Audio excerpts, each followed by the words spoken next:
Hey guys, Jeff here, Dice Setters. We are going to go through tips and tricks. Last time I told you what I do when I get to a table I've never played before. We even did a $25 table, came out on top. So, still going with the table. My first thing is don't trust the table. And I'll give you, for instance, I set out to do a dice set that would give me horn numbers more than anything else. And I found a dice set that would do so. I could easily put $5 on the horn and in 5 turns hit it at least twice. And so I was like, well, I want to do this on my opening. I want to do all this before I even make my point. So I would sit there and toss the dealers $25 on a horn bet. Not a horn bet, on a world bet. And they would place it up here because on theirs they don't have a world bet, and on mine I don't have a world bet. So for every 5 you're putting $1 on each of the horns, and the last dollar goes to the sevens. So if you hit a 7, it just automatically knocks everything back up. And if you hit a horn, then they pay you out, but they'll sit there and subtract what didn't win. So you'll still get a big one, a big payout. I started with 25 on my roll, and I hit a horn number. I gave them 25 more, did it again. I did this 5 times in a row. Everybody on the table was mad. I was happy, ecstatic, and the next time I finally made my point, the next roll I rolled a 7 because it got up here and I wasn't paying attention. And I thought, man, this is better than any ATM I've ever seen. And I tried it at, the Ellis has 2 tables, and I tried it at both tables, and both tables would do this for me. I was like, sweet, everything's fine, everything's great. I didn't think anything of it. I went there the next week, and I said, $25 on the world bet. I went to throw, and the dice just kind of popped up. I was like, wow, I must have thrown bad, because that's never happened before. I didn't even get a horn number. And within 2 or 3 rolls, I 7'd out.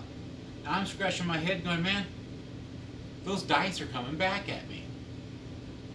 It's because they did something with the padding. The number 1 table that they use is right next to the bar.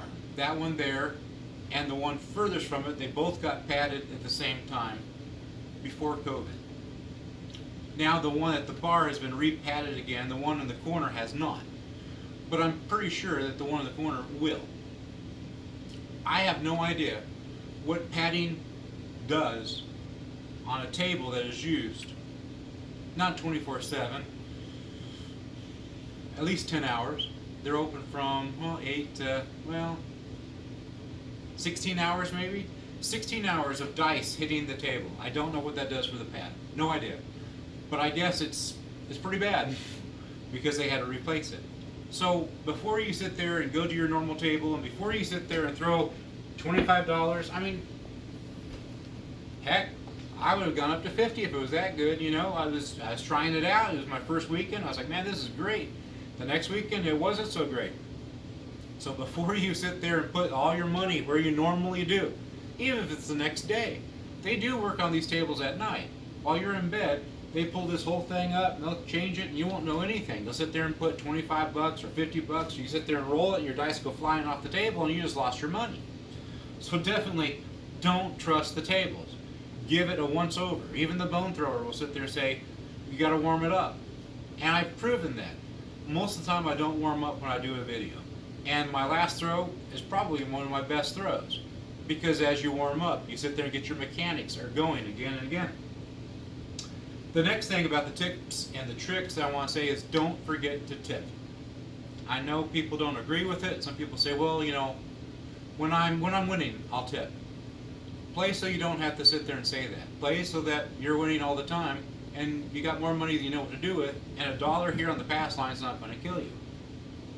You say, why? You want those people over there, especially that pit boss, on your side, because bad things happen. Sometimes people get testy. Sometimes they might not like your throw. You don't know. You want these people on your side. You don't want them to make them mad. You want them on your side. And by a tip, you are. You're sitting there guaranteeing that they're going to watch out for you because you're watching out for them. I would also sit there and say, know who the pit bosses are. I know 2 of them by name, and they know who I am. I think there's maybe 3 I'm missing, but yeah, know your pit bosses. That it just makes it so much more smoother, especially if you're dice setting, because you're just not throwing it, but you are taking the time, and they are watching that, and they will say something if you're taking too much of their time, because now you're slowing the game down. So definitely know your pit bosses, say hi to them, be friendly with them, tip, and it just goes for saying.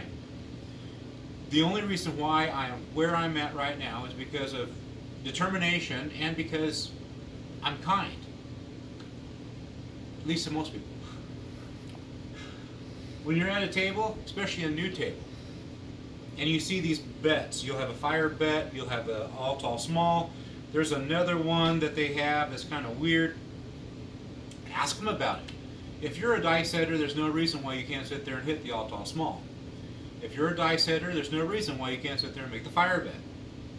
I have trouble hitting the fire bet because my dice sets are so, I'll sit there and hit the same number over and over again.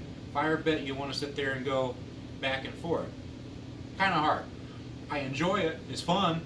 I don't really tend to lose on the fire bet or lose on the all tall small. Most of the time I sit there and win. But know your bonuses. They're there for 2 purposes. 1, to trick people out of money, and 2, to help me get money. Or if you're a dice setter, to help you get money. But yeah, that's what I use them for. You need to ask the table, what's the minimum? What's the maximum? Definitely want to make sure you know it correctly. The fire bet, I think it's got to hit 4 times, 4 different numbers you have to sit there and hit. So 4 different on, off, on, off, on, off. Make sure you know, because those are always different. Not all tall smalls are the same. Some all tall smalls will reset. Some will sit there and say, no, you got to hit the all, and then it resets. So it all depends upon the table. There's not a wrong or a right way. It's just a bonus. You can use it or not. Another thing that I had to be paying attention to is the color of the chips. I am colorblind. If you send me a pair of glasses, I won't cry. It doesn't really affect me as much, as other people. I get my blues, my greens, and my blacks mixed up. I think I drive a blue truck, and actually it's not. It's green. But hey, I'm a simple kind of person. White, red, green, black. There are some tables that have weird colors to me. I mean, absolutely weird. So, if you're colorblind, again, this is tips and tricks, or you didn't know you're colorblind, make sure you sit there and notice which ones that you're sitting there throwing out. I mostly go only off of color. But if I'm at a table that they're not easy, like white, red, green, black, yeah, I really have to struggle with it. You don't want to sit there and throw out 100 when all you really want to do is throw out a 5. So definitely color of the chips. When you're at a table, notice the dice. The biggest thing that I look at, and these don't have it because I know who made these, is that they're missing the serial number in the middle of them. But one thing I like to do when they sit there and shoot you all the dice, they'll shoot you out 5 of them, is that you're going to see the numbers. And the numbers should match. Truly, they really should match. But if they don't, like that, I would kind of wonder what's going on there. That's what the dealer or the pit boss is going to look at when the dice fly off the table. They're going to know that today they opened up 6, 9, 4, and that when he picks up the dice, that fell on the floor, he's going to look at the 6. He's going to sit there and make sure that's what it says. Then he's going to sit there and turn it over to the other side and make sure it's a 1, because you got to have whatever this side is. If you go 180, it's got to equal 7. Then he'll do it one more time. He'll turn it to whatever, the 4, and then he knows if he turns this up, it's got to be a 3. Then the other 2, you already know it. They can't be any other way. But that's what he's looking for. Because if a dice hits the table, someone can easily switch it. But if you got the numbers here, you can definitely see they have all the numbers, back, forth. It's a good dice. Another thing to look for is how many chips that you have in the bridge. If you have a lot of chips, those dice are old. I would not want to throw dice with old I wouldn't want to throw with old dice. Just because they'll tend to tip over more. So when a dice should stop, it doesn't. It just tips over. It's kind of like these. it'll just sit there and just continually tip over back and forth. That's not what you want if you're dice setting. So pay close attention to the dice. Another thing is that they could be using lighter dice. If you're used to these dice, when you get a hold of the lighter dice, you are going to notice the difference. You're going to go, hey, they almost feel fake. That's how you're going to notice the difference. I would rather use the heavier dice, especially on a bouncy table. If you have a bouncy table with light dice, no, you might as well move to another table. In Phoenix, I am trying to sit there and get everything organized. I've tried to put it out there for other people, and it doesn't sound like no one's doing it, so I'm going to do it. If you're in Phoenix or close to Phoenix, June the 11th, the 18th, or the 25th, we're going to have a meet and greet. But I need to know which date works for you. All 3 dates work perfect for me. And I've gone to all of them, yes, but I haven't actually gone to them and actually played them. I just sat there and watched because it was crazy. I've never seen so many people at a craps table. But we need to know what casino, what time. So we have the 11th, the 18th, or the 25th to pick from. It'd be cool to sit there and do it earlier, but I know some people can't. So if you can, sit there and message me. I would rather you not do it on Facebook, but you can do it on, not on Facebook. Please don't do it on YouTube, but do it on Facebook, or you can email me directly. In the link, there's an email. In the link, there's a Facebook. But if you're in the Phoenix area, you want to sit there and try it, let's do it. I have no problems with doing it. We can start doing it like a monthly thing, like every, the second Saturday of every month, or the first Saturday of every month, or the third Saturday, however you guys want to do it. I just want to get it started. I might not be able to attend every month, but if we get enough people, it would be a regular thing. You wouldn't notice if I was there or if I wasn't there. But that's what we need to do. I mentioned they have more of those in Vegas, but I never went searching for those. I guess they do. But let's have one in Phoenix if they don't have one in Vegas. The other thing, like, share, subscribe.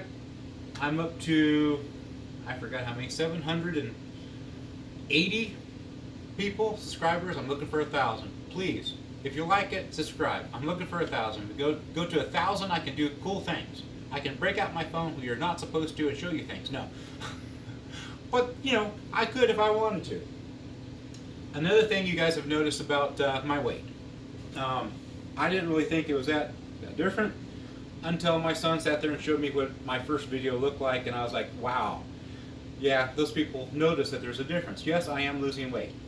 I have done hardly no exercise whatsoever. It is nothing, nothing's wrong with me. This is all on my own. This is only a lifestyle change. I am not doing any exercise. I do sit there and walk from time to time. But yeah, if you want to know how I did it, I'd be glad to tell you. I'd be glad to share my story. But just email me, or get in touch with me. Let me know. I can help you. But it takes effort. It takes time. It takes, just like this, like everything. If it's worth your time, let's do it. If it's not worth your time, then don't worry about it. But yeah, I can show you how to do that. Like, share, subscribe. If you didn't like this one, there's other ones you can sit there and watch. And if you have a tip or a trick that you would like for me to add in the last show, which will be next week, put it in the description. Now's your chance to sit there and put down, hey, talk about this, or hey, talk about that. I've mostly concentrated on the table, the dice, the table, and the money. That's all I've concentrated on. Walking into a new table, what to do before you play, stuff like that. I'll let you guys sit there and decide. All I need is just a couple of subjects, just 1 or 2 people, or hopefully more people will sit there and put down what they like or what they didn't like, and tips and tricks, and we can sit there and go from there.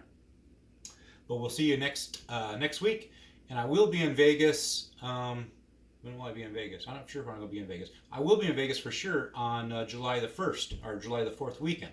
So if you want to meet and greet on the July 4th weekend, just sit there and do the same thing. Facebook, please don't put it in YouTube, or email me. And we'll see you next time. Have a good one, guys.